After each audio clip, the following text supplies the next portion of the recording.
पीछे जल अभिषेक की जब बात थी मीटिंग में, पीस कमेटी में, मैं भी एक मेंबर हूँ, मैं जाता नहीं, कम जाता हूँ मैं मीटिंग में, बल्कि मंत्री जी से मेरी बात हुई थी, कहने लगा यार वहां जाते ही रोड़ा हो जाता है, क्या फायदा है। मैं गया तो यही बात शुरू होगी, 60 टुकड़ी हमारे ऊपर लगाई गई। यहाँ किसी को ऐतराज आएगा, कोई तिलक लगावे, कोई चोटी रखे, कोई मंदिर जावे, कोई गुरुद्वारा जाए, कोई मस्जिद जाए, मुझे तो नहीं लगता है कोई दिक्कत। यहाँ कितना सरकार ने खर्चा करा इसके ऊपर। मैंने कहा डी साहब आप कम से कम ये विकास की बात भी कर लो, रोज हमें हिंदू मुसलमान में मस्जिद मंदिर में लड़ाते हो। मैंने कहा ये आज इशू नहीं है। मैंने कही तो फिर किस चीज का इशू है, इसको बदतर कर दिया आपने। थोड़े से उस पर पानी भर जाता। महिला थाने में एक दिन और गए थे हम, आज बस स्टैंड के सामने मंत्री जी ने जो बनवाया बस स्टैंड, उसके सामने घास खड़ी होगी वहां पे सर्विस रोड पे, पानी भरा रहता है 24 घंटा। पिछले साल भी यही डीसी था, उससे जाके हम सारे कांग्रेसी मिले और उससे एक रिक्वेस्ट करी, एक अपील करी, मतलब कि यहाँ से 1.5 किलोमीटर उजीना ट्रेन जाती है, आप कोई ऐसा नाला बनवा दो जो इसका कम से कम सुधार हो जाए। या हमारे प्रदेश के युवा प्रधान निश्चित कटारिया जी जो गुड़गांव से बिलोंग करते हैं, और बहुत ही सीनियर साथी हमारे जो कंधे से कंधे मिलाकर पूरा संघर्ष के साथ हमेशा खड़े उतरते हैं, चौधरी महताब अहमद जी, भाई अख्तर हुसैन जी, इकबाल जेलदार जी, हाजी सुकराती जी, इब्राहिम इंजीनियर जी, साजिद सरपंच, हाजी अब्बास जी, हमारे युवा के प्रधान जिले के भाई मुबीन तेड़ जी, चौधरी चरण सिंह जी जो इंड्री से हैं, देवी सिंह जी, और सभी सम्मानित बुजुर्गों, दोस्तों, नौजवान साथियों, आपके बीच में मैं चंद बात कहना चाहता हूँ।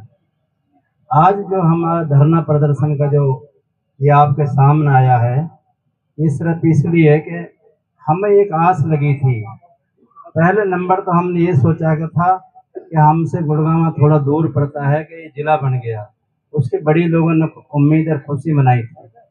दूसरी बात, जब ये मेडिकल कॉलेज मिला तो ये कोई छोटी बात नहीं थी, बड़ी उम्मीदें थी। हमारे लोग यहाँ किसानी से जुड़े हुए हैं, वो उम्मीद करते थे कि भाई अब गुड़गांव कहीं दिल्ली या कहीं जयपुर या अलवर नहीं जाना पड़ेगा, नुहू में ही नल्लड़ी एक जगह है जिसके नाम से ये हसन का मेवाती कॉलेज बना है, उसके बड़ी आस थी लोगों में, और आज तक इसमें कुछ भी नहीं हुआ है। 2005 में एक झूठा केस मेरे परिवार पर लगा दिया था, तो मेरे एक सवाल लगा था विधानसभा में जब मैं विधायक था। मैंने एक ही बात कही कि मेवात में जो डॉक्टर हैं ये इलाज तो करते नहीं, उस वक्त ये मांडी खेड़ा की हॉस्पिटल थी, इलाज नहीं करते, लेकिन ये केस जरूर बनाते हैं। ये आज तक भी वो रिकॉर्ड की बात होगी, जैसे हमारे साजी सरपंच ने कही और कई साथियों ने कही कि इसमें कोई शक शुबा नहीं है जो यहाँ के डॉक्टर हैं, बल्कि वो पुलिस से भी ज्यादा भ्रष्ट है। कोई साथी हो पुलिस का तो कोई बात नहीं, किसी एजेंसी से कोई हम डर के ये थोड़ी कह रहे हैं कि यहाँ जो पुलिस का आतंक है वो भी आपके सामने है, लेकिन जो डॉक्टरों का आतंक है मुझे लगता है कि उससे भी ज्यादा है।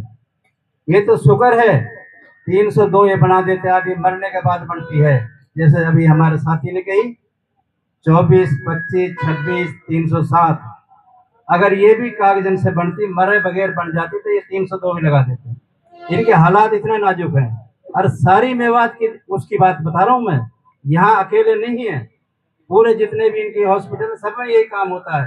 सार्फ देने के पैसा लेते हैं, चाहे कहीं के खराट भी नहाई हुए। तो मैं इस बात को कहते हुए हमारे जो और दूसरे भी आज सत्ता पक्ष में जो नेता बैठे हुए हैं, मैं उनसे भी एक सवाल पूछना चाहता हूं।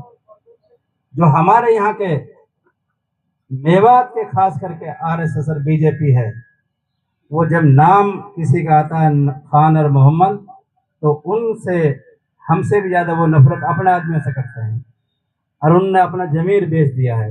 अभी पीछे यहाँ 15 अगस्त को वहां बहिष्कार कर दिया था तावड़ू में कि अगर जान मोहम्मद जिला प्रमुख झंडा फहराएगा तो हम नहीं आएंगे। आपने देखा होगा, नहीं गए।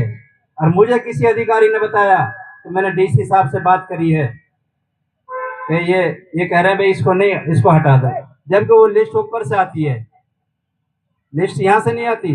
जब डीसी साहब से फोन करा तो डी साहब ने कही मुझे पता नहीं कैसे करेगा, झंडा यही फहराएगा। इनको शर्म नहीं आती क्या इस बात से? अपना जमीर बेच के आदमी कोई कुछ भी कर सकता है, लेकिन जमीर आदमी का बहुत बड़ी बात है। मुझे वो बात याद आती है जब राणा सांगा के साथ उस वक्त हसन का मेवाती जिसके नाम से कॉलेज चल रहा है, उस वक्त की बात है, मगरिब का टाइम हो गया था, बाबर उस जंग में शामिल था। उसका कमांडर ने कही जब उसने मुसल्ला फैला के नमाज के लिए नमाज पढ़ने की कोशिश करी, इसने अपने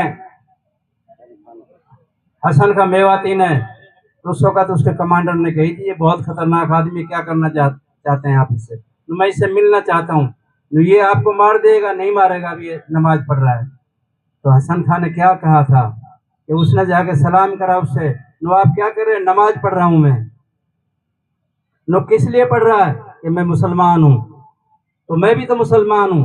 उसने कही आप हमारे देश को हथियाना चाहते हैं, आप मुसलमान की ये बात नहीं, हम अपना देश को बचाना चाहते हैं। ये उसके नाम से ये था।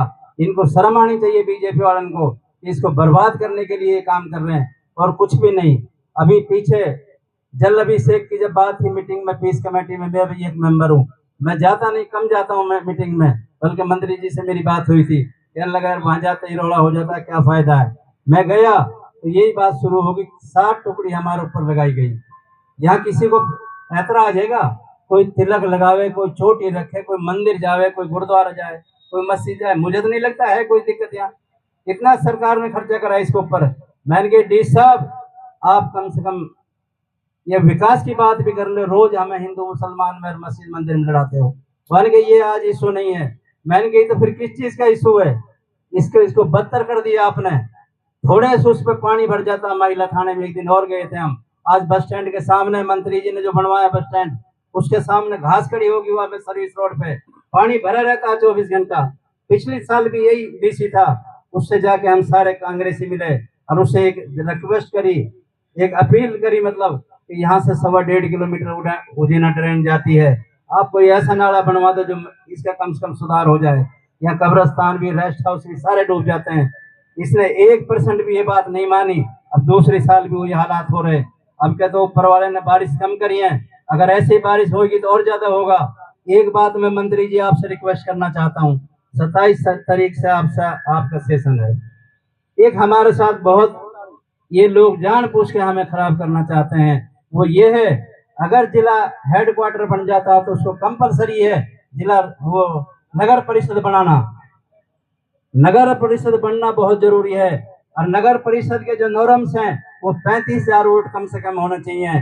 पिछला जब चुनाव हुआ यहाँ 10,400 पे हो गया। यहाँ के लोग नहीं चाहते कि कोई और पंचायत इसमें शामिल हो जाए। आपको याद दिलाना चाहता हूँ 16 पंचायतें नूह में वह में सोने में मर्ज करी थी उन्होंने नगर परिषद बनाने के लिए।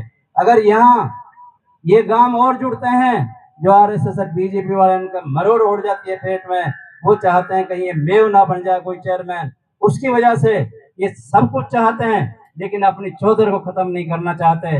मैं आपसे रिक्वेस्ट करता हूं मंत्री जी, आप उसके हैं जहां कानून बनता है और आप कानून बनाने वाले हैं, तो मैं ये कहता हूं कि ये बात अपनी जरूर रखें कि यहाँ में नगर परिषद की जो नॉर्म्स है उसे पूरा करे सरकार, और नहीं एक दिन सारे हम कांग्रेस जन एक प्रदर्शन करेंगे और ज्ञापन देंगे हाई कोर्ट में। मैंने वकील से बात करी है, उनने कई 3-4 तरीकों में, इसका कई वकील बैठे हैं सारे, मेहताब साहब भी है, हमारा जो प्रदेश अध्यक्ष है ये भी वकील है सीनियर, और आफ्ताब जी खुद हैं और हमारे कई साथी हैं। तो मैं ये कहना चाहता हूँ कि ये हमें ये हक मिलना चाहिए। मैं ज्यादा ना कहते हुए मैंने दूसरा इशू छोड़ दिया। मैं दोबारा पूरे जिले के जो आप लोग हैं, आपके बहुत ही अच्छा जिला चल रहा है जो मुझे लग रहा है, मैं धन्यवाद करता हूँ मंत्री जी का भी जो इनके सहयोग है।